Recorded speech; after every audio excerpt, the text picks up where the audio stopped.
예, 이번에 이제 이어서 먼저 이제 사이즈 얘기를 해보겠습니다. 저희가 이제 언더피팅, 오버피팅 이런 얘기를 하는데 예를 들어 그 데이터의 수에 비해서 변수가 너무 많으면 그러면 이게 그 리그레션이 충분히 어, 잘그 예측하는 식이 잘 만들어지지 않을 수가 있는 것입니다. 예를 들어 데이터 수는 한 20개 정도밖에 안 되는데 변수가 한 30개 된다.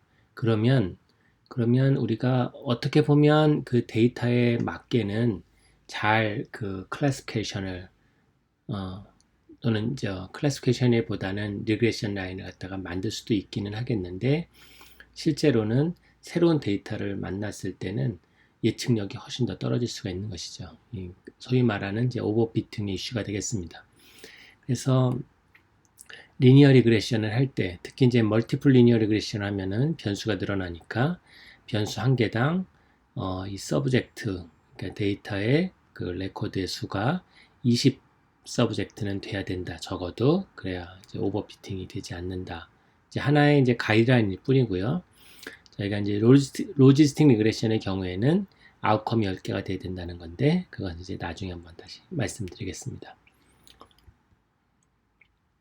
그래서 이제 리니어 리그레션을 시행하는 방법은 실제로 이것들이 이제 선형 관계가 있는지, 왜냐하면 U-shape 뭐 이런 관계도 있을 수 있고 또는 3차원 그래프 이렇게 증가했다 감소했다 다시 증가하는 그런 그래프로 그런 관계가 있을 수도 있는데 무조건 이걸 리니어 관계로만 해고서 하면은 오히려 실제로는 좀 둘이 그런 관계가 있는데 관계가 없는 것처럼 나올 수도 있고 또는 엉뚱한 관계를 나타낼 수도 있기 때문에 실제로 한번 그래프를 그려보면서 리니어한 관계가 있을지 한번 체크해 보는 것이 좋겠고요. 그 다음에 리그레션 테스트를 실제로 시행하는 것은 뭐 간단합니다. 코드로는 하나 정도 하면은 바로 나오기 때문에 다만 이제 요 테스트를 시행하고 나면 모델이 잘 맞는지 그것을 한번 체크해 보고 그 다음에 나와 있는 베타들의 통계 검정 결과를 한번 체크해 봐야 되겠습니다. 원래 이제 컴퓨터로 바로 이제 테스트를 하지 않으면 이제 리그레션 라인을 구하고 뭐 이렇게 테스트를 검정을 직접 진행해야 되지만 이걸 지금 이제 수기로 하는 사람은 아무도 없을 걸로 생각하고 저희가 이제 실제로 이제 결과가 나오면 그것을 체크하는 것이 되겠습니다. 그 다음에 다중공선성이라고 해서 우리가 인디펜던트 베리어블 중에 서로 코릴레이션이 아주 잘 되는 것이 있으면 실제로는 모델이 상당히 불안정하게 나오기 때문에 멀티콜 리니어리티가 있지는 않은지 저희가 한번 체크를 해봐야 되겠습니다. 그래서 이런 이제 순서대로 한번 해보겠는데요. 먼저 이제 저희가 실습을 위해서 DB를 조금 이제 임포트를 해야 되겠습니다. 그러면 항상 하던 대로 새로 파일 하나 해서 이제 이거 하는 것은 익숙하시죠? 이 DB를 읽을 때는 항상 워킹 디렉터리를 확인하고 예,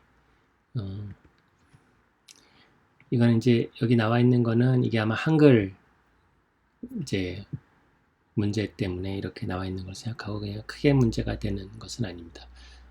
지금 보면 read.csv 하고 코테이션 마크 한 다음에 탭을 치고 탭을 한 번 더 눌러서 CSV 이렇게 읽은 다음에 DB로 읽어드리면 되고요.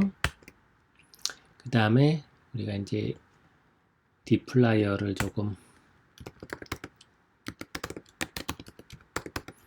이 라이브러리를 쓸 거고 그림도 오늘 그려야 되니까 지지플라투도 미리 로드를 좀 해놓겠습니다.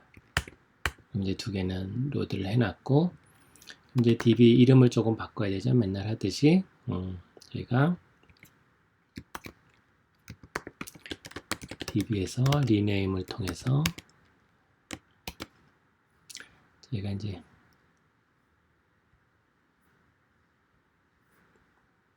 이렇게 새로 있고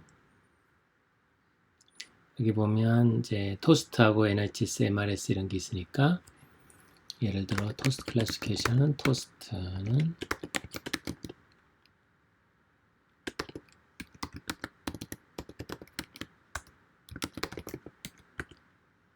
다음에 HSS는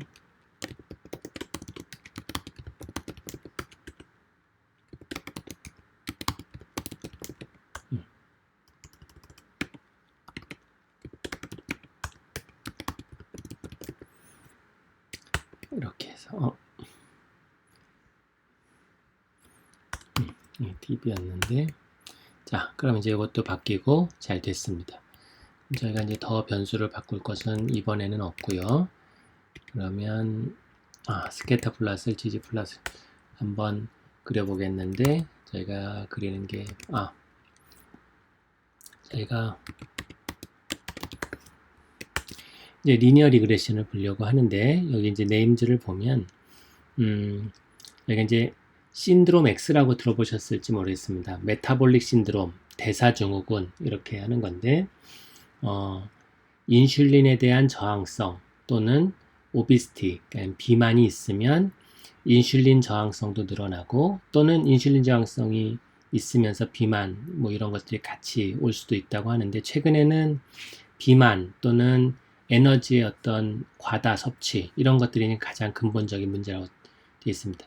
그런 게 있으면 이제 몸 안에 들어온 에너지들이 중성지방 형태로 쌓이게 되면서 중성지방이 좀 늘어나게 됩니다. 그래서 이제 그러면서 인슐린 저항성도 같이 생기기 때문에 패스팅 블러드 글루코스 FBS라고 하는 것은 공복 시, 패스팅 시에 피 속에 혈당이 되겠는데 이제 당뇨가 있으면 인슐린 저항성이 있으면 좀 올라갈 수가 있습니다. 따라서 FBS, 패스팅 블러드 글루코스 당뇨하고 TG, 중성지방, 트라이글라이세라이드하고는 어떤 이제 관계가 있다는 보고가 좀 있어서 저희가 저희 데이터베이스에서도 이 관계를 한번 확인해 보려고 합니다. 그러면 그림을 그려보면 gg플롯의 데이터베이스는 db로 하고 AES의 x는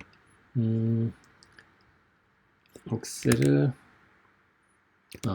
글루코스로 하자. FBS, y는 중성지방 이렇게 하고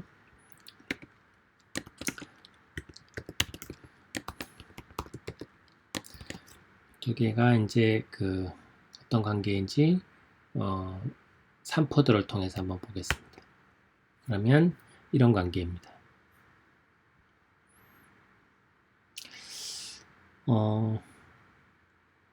무슨 관계인지 잘 모르겠죠. 여기는 이제 너무 밀집돼서 모르겠고, 여기 이제 밀집된 걸 갖다가 조금 저희가 해서 하려면 알파라는 게 이게 이제 그 어떤 중복이 됐을 때 투명도기 때문에 중복된 걸 조금 더 볼 수 있어서 우리가 한번 이거를 알파를 해서 한번 볼까요?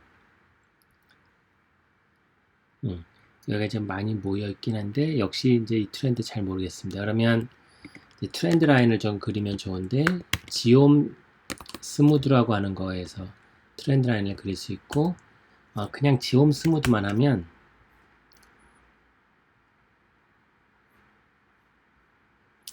이런 식으로 이제 국소적인 트렌드 라인을 그려주는데 저희는 이제 리니어 리그레션 하니까 여기서 메소드를 리니어 리그레션에서 한번 그려보겠습니다. 그러면 이런 트렌드 라인이 있군요. 그러니까 여기서는 이제 조금 작을 때는 작지만 패스팅 블러드 글루코스가 높아질수록 이제 그 중성지방도 올라가는 이제 경향이 있습니다.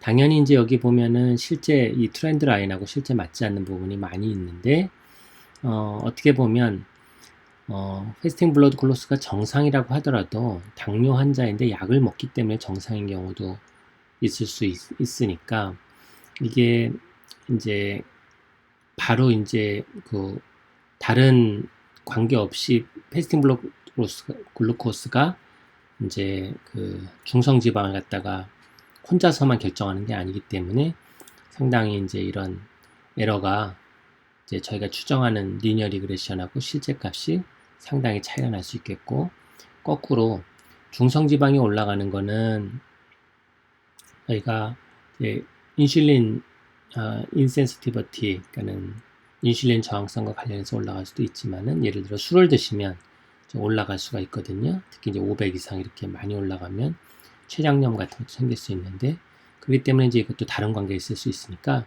역시 컴파운더가 있을 수 있으니까 이 라인에 다 맞진 않겠습니다. 다만 그래도 보면 이 두 개의 변수의 관계가 피 속의 혈당 수치하고 중성지방이 어느 정도 만약에 직선 관계를 보인다면 이런 정도의 트렌드 라인을 보일 수가 있겠다.